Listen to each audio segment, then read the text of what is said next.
Hey everyone, my name is David Bowden with Spoken Gospel. We are a ministry dedicated to helping people see Jesus and his gospel on every page of the Bible. Today's verse is Galatians 6:2, and it says this: "Carry each other's burdens, and in this way you will fulfill the law of Christ." Paul, the author of this verse, has spent most of this letter in which this verse is contained explaining that it is faith in Jesus alone that saves, and not our ability to perfectly fulfill the commandments of the Old Testament law.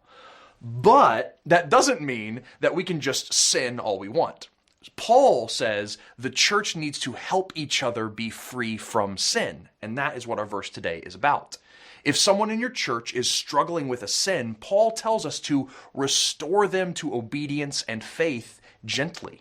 This is how we carry each other's burdens, by lovingly helping each other escape the power of sin.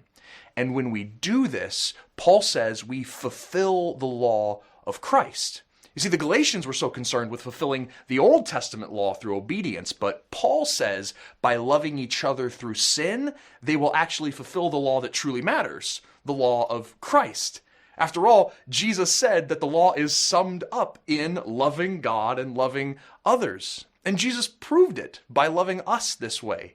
Jesus did not just help us through our burden of sin, but he carried the full burden of our sin when he died for us on the cross. That is why when we love each other and when we help each other through sin, we are fulfilling the law of Christ because we are being like Christ to each other. So may those of us who have had our burden of sin carried by Christ carry our brothers and sisters through their burdens today in the name of Jesus.